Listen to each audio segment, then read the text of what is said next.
Thousands of people in Louisiana are beginning the long road to recovery after historic flooding left at least 13 people dead and entire neighborhoods devastated.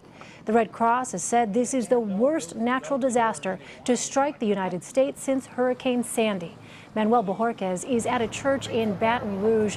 Manuel, what is the latest on the ground where you are? Well, Elaine, we're at the Healing Place Church in Baton Rouge, as you've mentioned. This is one of the designated distribution centers for victims of the flood.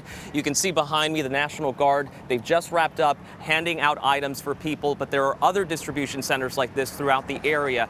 Just to give you an idea of the scope of this disaster, listen to some of these numbers from just this location here. Since Thursday, they have provided hot meals to more than 10,000 people, and they've been able to distribute supplies like water and those types of things to about 2,500 people. That is just in this location. And the reason they couldn't do it before Thursday is because this was flooded as well. This building behind me, which is part of the church, had about 2 to 4 inches of water. So it gives you an idea of how unprecedented the flooding is, how unprecedented the need here is. And you talk about Superstorm Sandy being the last natural disaster of this magnitude. People really want to let everybody know out there what they're dealing with here and that they need help. And so, Manuel, with all of those people who are now dealing with this aftermath, what about local officials? How is it that they are reaching out to ensure that people who do need food and shelter and water to drink are aware of where they need to go?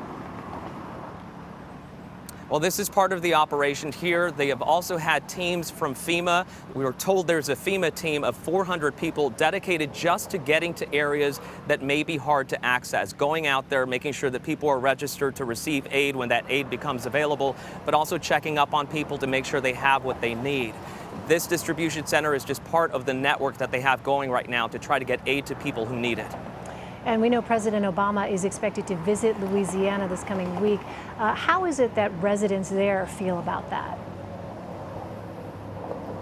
Well, there's really two arguments here. There are people who feel that the president needs to be here in order to show solidarity. This is such a big disaster. They want that presence here. They want the attention here. They want to let people know that they need as much help as possible. There's the other camp, though, that feels if his visit is just a photo op, how does that really help us? They also don't want to tie up their town logistically. When the president arrives, of course, there will be a lot of security and roads that will be shut down. And a lot of people feel that the logistics at this point are still pretty sketchy around here as far as having the mobility, and they don't want anything to impede that. So we'll have to wait to see on Tuesday what the president says and how he's received here. All right, Manny Bojorquez in Baton Rouge, Louisiana for us. Manuel, thank you. Thank you.